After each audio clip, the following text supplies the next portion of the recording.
Hola, ¿qué tal, amigos y amigas? Sean bienvenidos a una nueva edición de las conversaciones acá en T13. Hoy vamos a conversar en un especial del 7 de junio, la toma y asalto del Morro de Arica. Por eso me acompañan el capitán Matías Cavier del destacamento de Montaña Yungay. ¿Cómo está, capitán? Un gusto tenerlo acá. Muy bien, muchas gracias. Y también acá a mi izquierda el capitán Carlos Corona de la Escuela de Infantería. Sí, Tomás, muchas gracias por invitarme. Muy contento de estar acá y poder aportar y recordar este día tan importante que es para todo el ejército, todos los chilenos y en especial para todos los infantes. Exacto. Un día que en Arica es feriado, un feriado local, pero que yo creo que siempre es bueno iniciar esta conversación preguntando de por qué es tan importante el 7 de junio, capitán.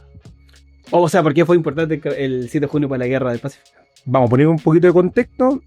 Este 7 de junio, el asalto y toma del Morro de Arica sucede en el contexto de la Guerra del Pacífico, dentro de su tercera campaña, una campaña terrestre en Antofagasta, una campaña naval, una campaña, la campaña de Tarapacá y ahora con la campaña de Tacna y Arica.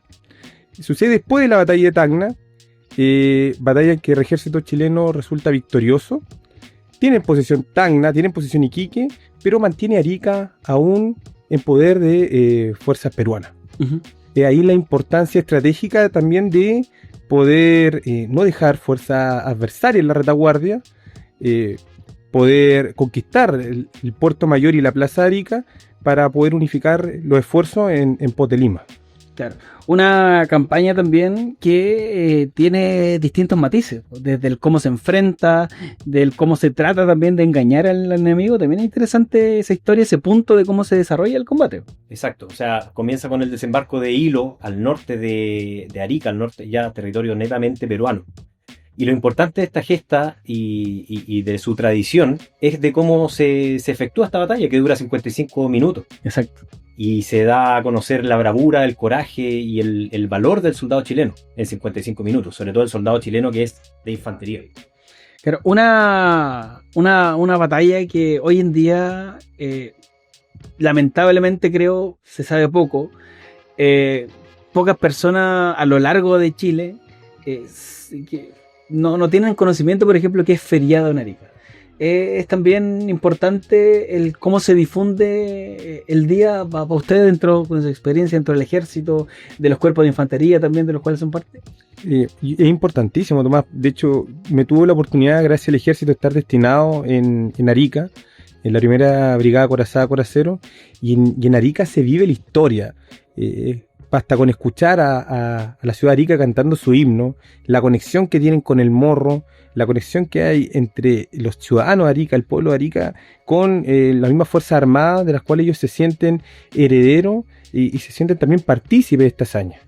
Claro, y aparte hay una situación que, bueno, la gente que vivió en Arica y que hizo algún lazo con Arica y que pasa mucho, que en alguna junta o algo siempre se va a terminar cantando el himno de Arica. Es una cuestión muy curiosa, pero que no se da en mucha ciudad. Los ariqueños se sienten muy orgullosos de la gesta, ellos son muy conocedores de este hecho histórico y el ejército lo vive año a año, el militar vive de tradiciones. Y este día es un día tradicional en el ejército y es muy importante que la ciudadanía lo conozca también como tal.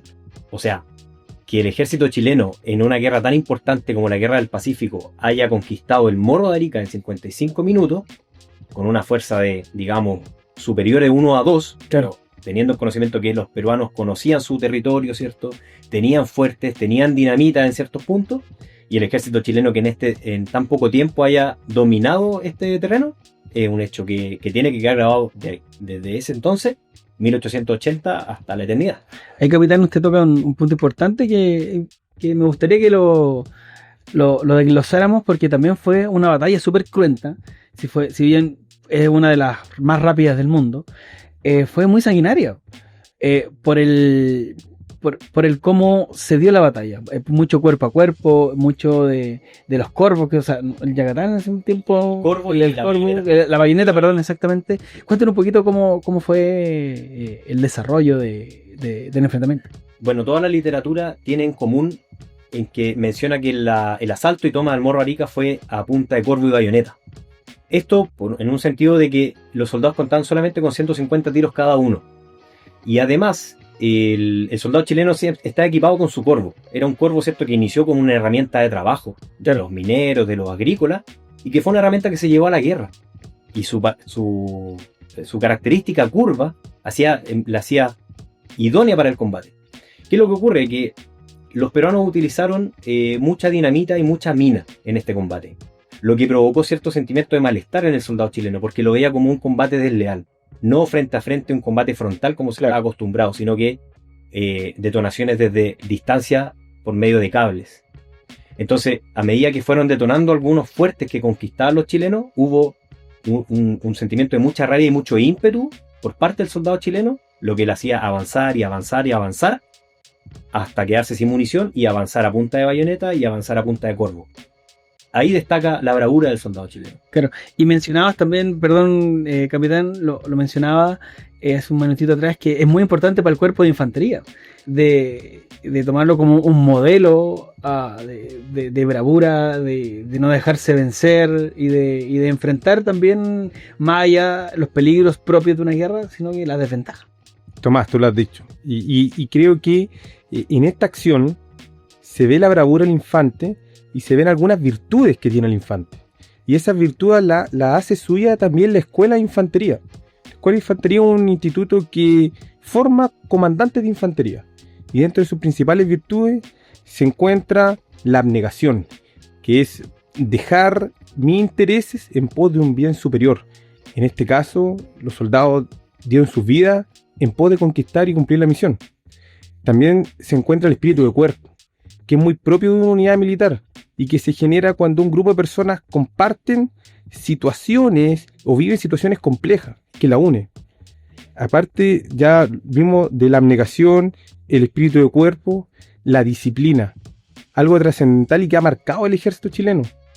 Esta disciplina que la heredamos de la antigua huesta española a nuestro ejército patriota conforme a la ordenanza general que rige nuestro ejército, que nos hace ser disciplinados.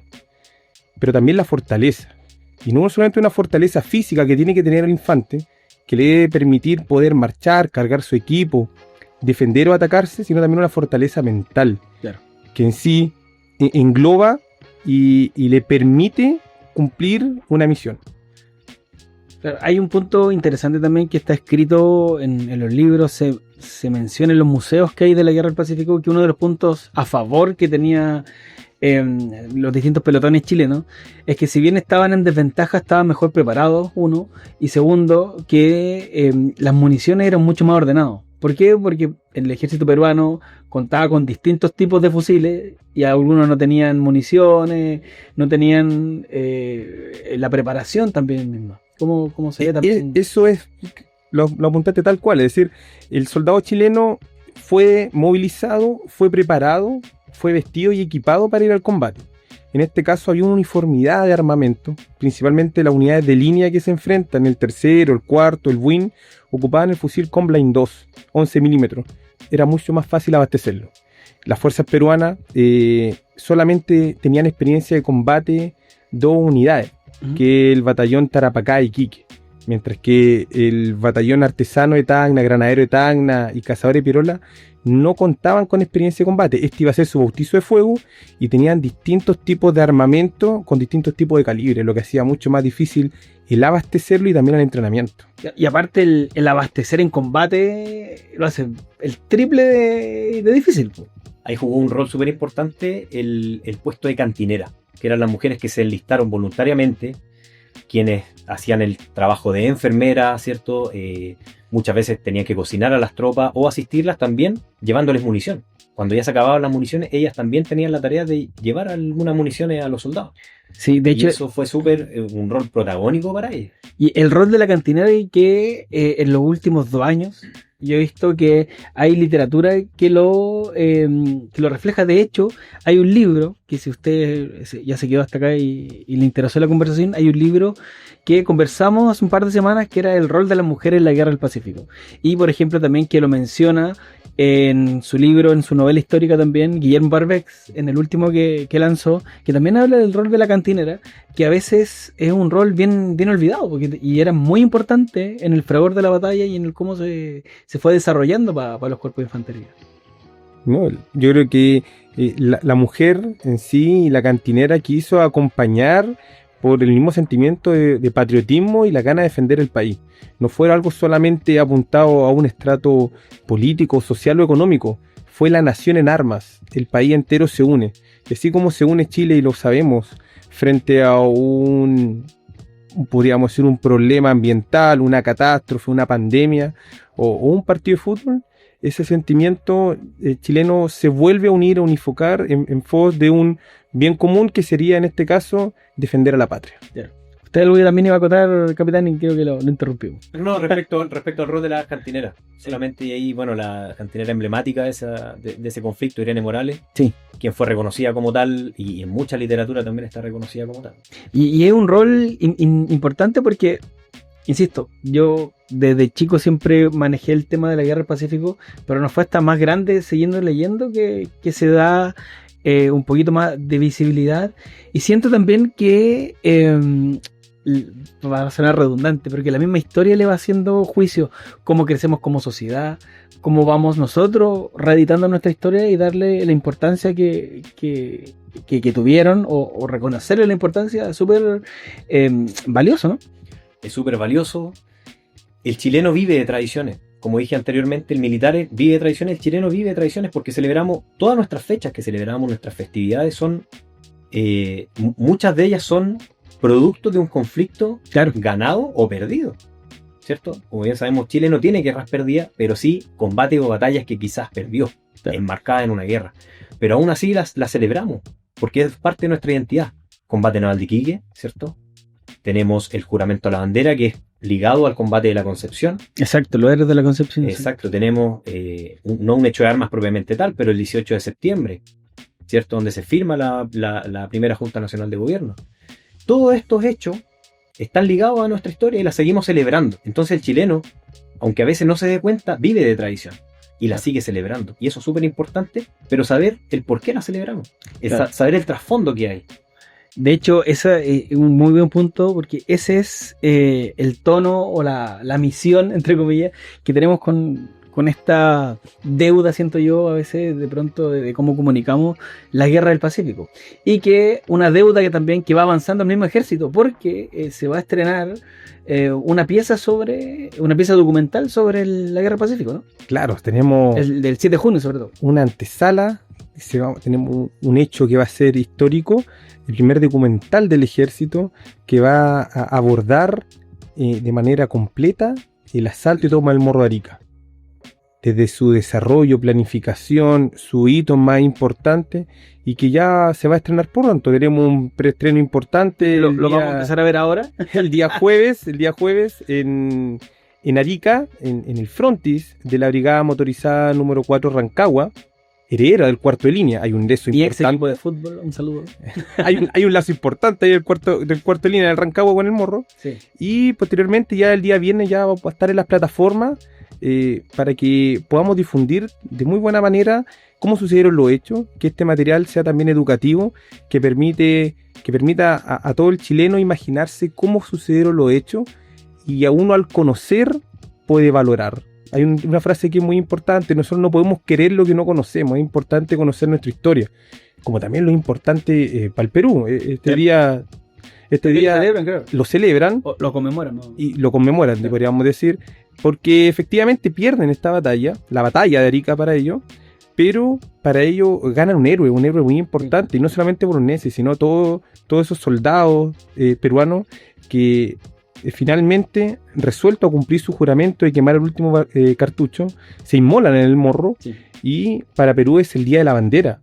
Sí. Lo que para nosotros es el combate de la Concepción, para ellos el Día de la Bandera y el Día de Juramento. De hecho, un buen punto. Me gusta que estamos todos tocando puntos que llegamos a datos históricos, porque los relatos también mencionan, claro, se inmolan, el relato de que salta un oficial del morro con la bandera para que no sea capturada, pero también están en los relatos el cómo defendieron las baterías de artillería, que quemaron los últimos cartuchos, los últimos vivos, dando de baja un montón de soldados chilenos cuando se pensaba que estaba controlada la situación.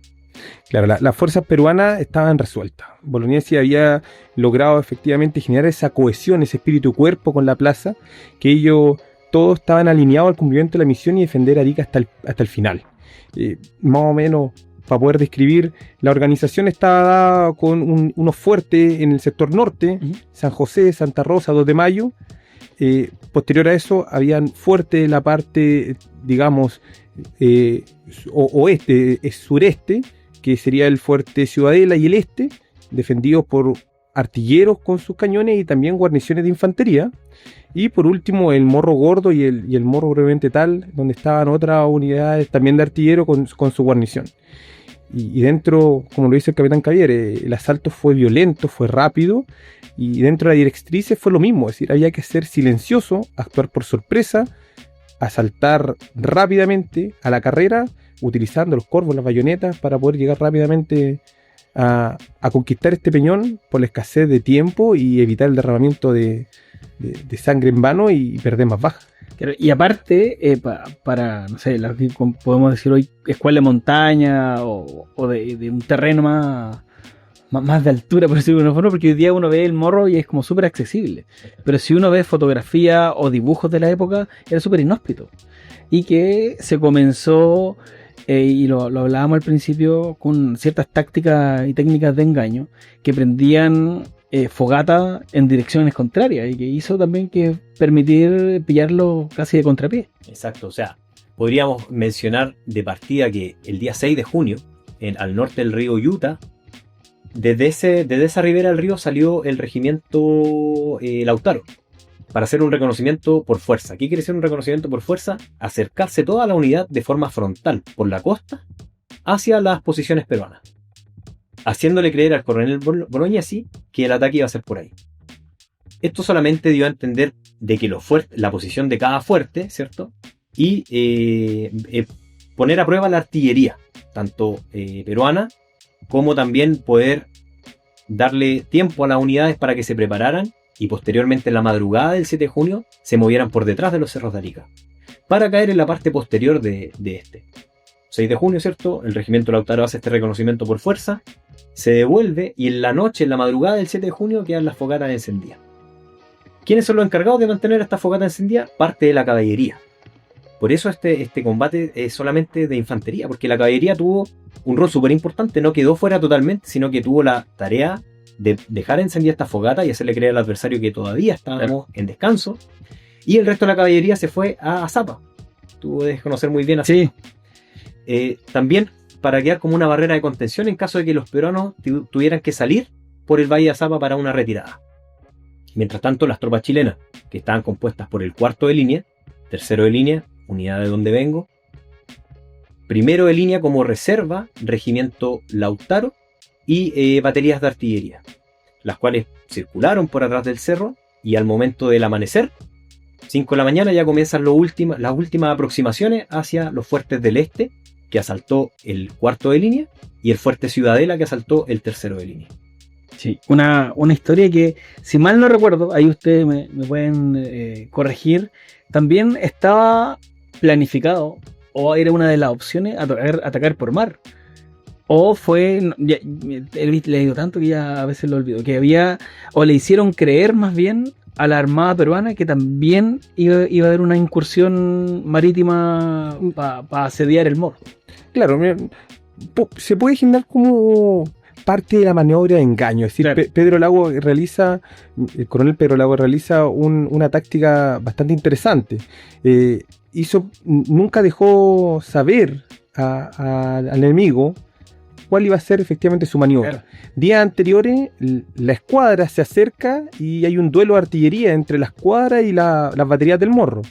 Posterior a eso, el día 5 de junio, ya hay un duelo de artillería propiamente tal entre la artillería chilena y la artillería de los puertos, donde se realiza esta maniobra de engaño. y posteriormente ya es el asalto realmente tal que relata el capitán Cavere, que Pedro Lago realiza esta estrategia en busca de que el asalto sea lo más rápido, lo más violento, para poder ocupar la cima lo antes posible. Sí, yo creo que también algo que es súper impactante, entre comillas también, es ver el museo que está en el Morro.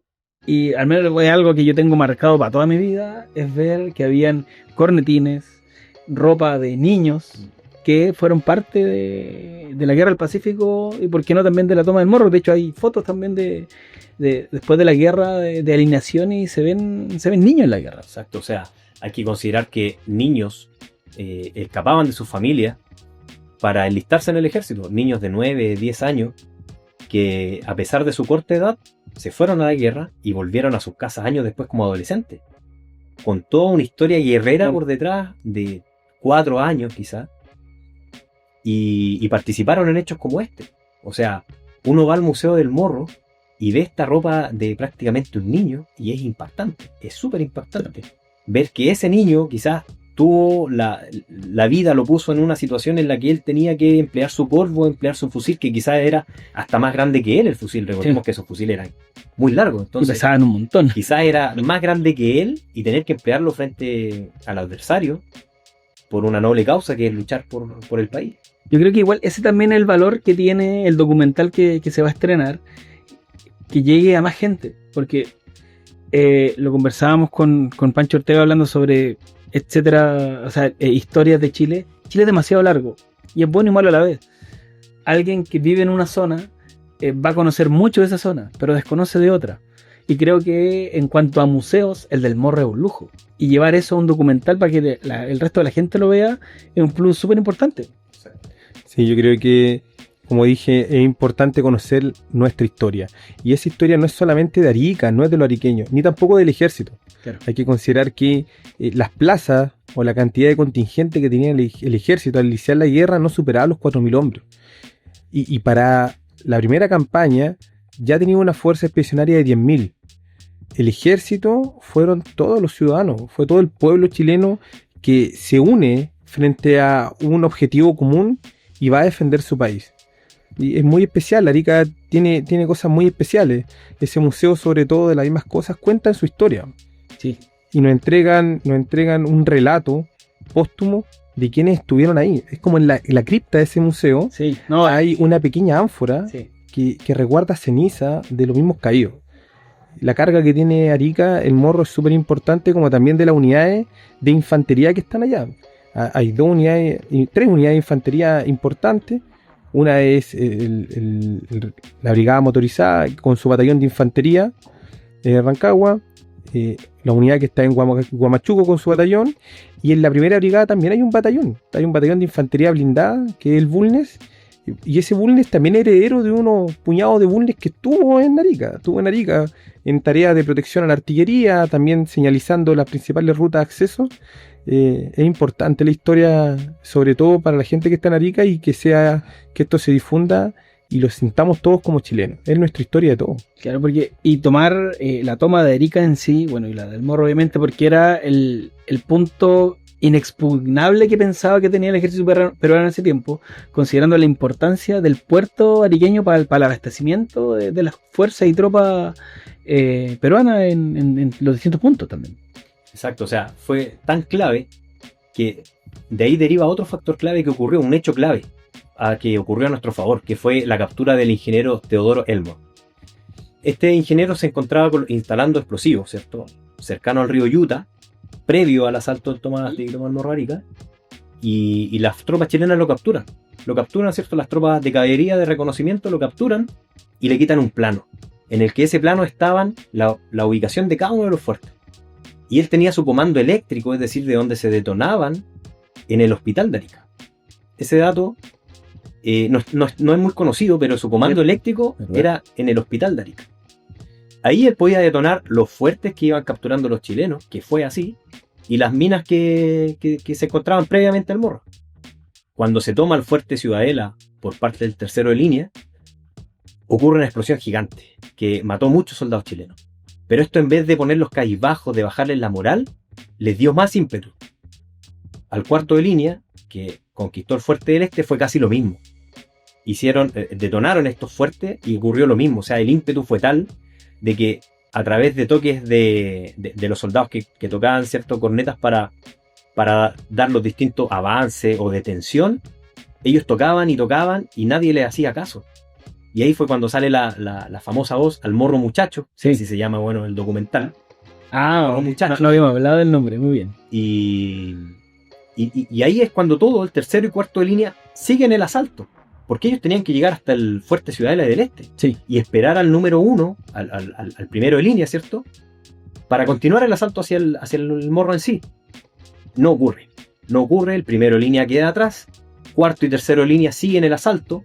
El tercero de línea se enfrasca en combate con la 8ª división peruana en ese entonces. Y el cuarto es quien termina conquistando el morro ya un poquito antes de las 10 de la mañana. Con su comandante San Martín, ¿cierto?, fallecido en combate. Y que lo deja en el altar que se encuentra ahora. Exactamente.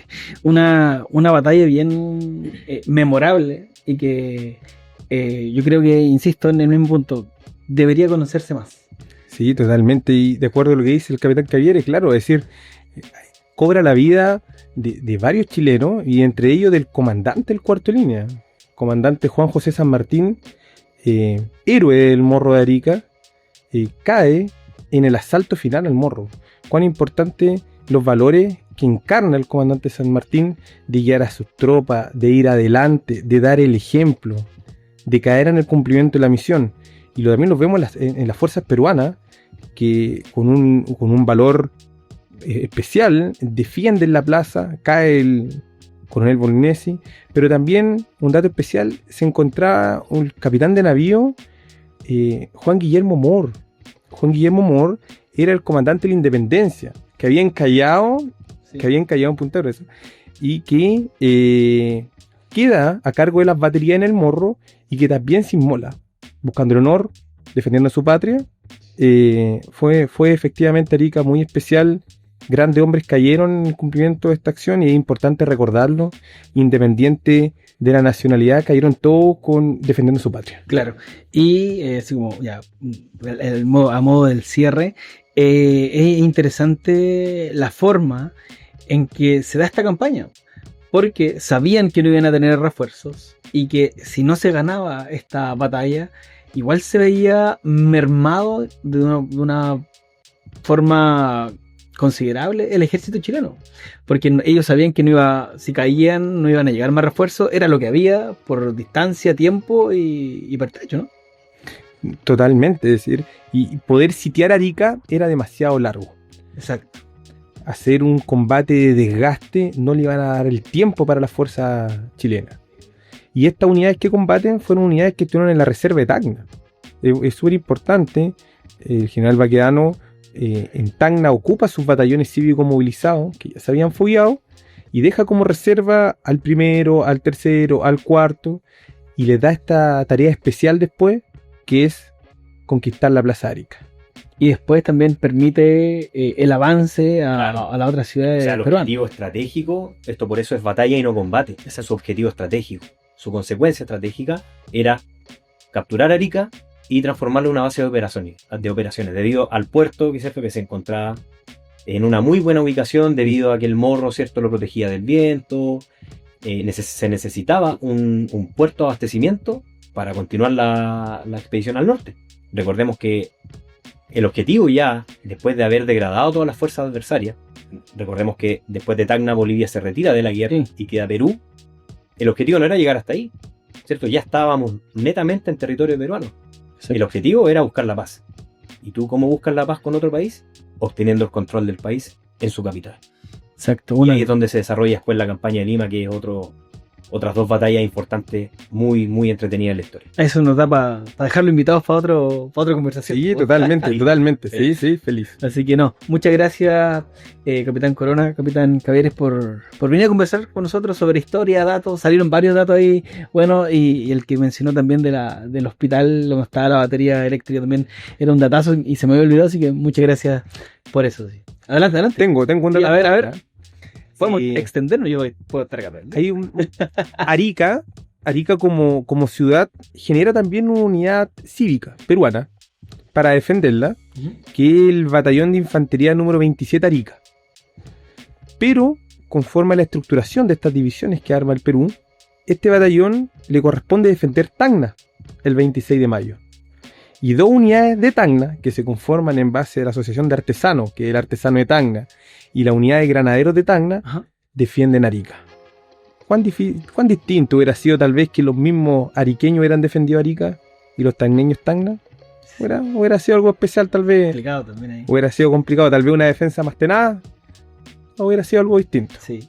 No, así que, bueno, capitán, muchas gracias por estar Gracias a usted, gracias, nosotros Tomás. en este especial del 7 de junio. Invitados, más que invitados también a ver el documental que va a quedar en las plataformas digitales también del ejército, me imagino en la página A partir web del de YouTube. viernes 20 horas va a estar el documental ya para que la gente lo pueda ver, lo pueda compartir, que es súper importante, Exacto. y utilizarlo de material educativo. Exacto, así que Sí, ahí va a estar buenísimo. un saludo a todo al ejército y también a toda la gente en Arica que vaya que van a festejar este 7 de junio. Así que muchas gracias nuevamente por estar con Gracias, nosotros. Tomás. No, gracias, Tomás, gracias a ti. Y ustedes recuerden suscribirse a las plataformas digitales del 13 y dejarnos ahí alguna recomendación de otra anécdota histórica que quieran conocer. Que estén bien. Chao, chao.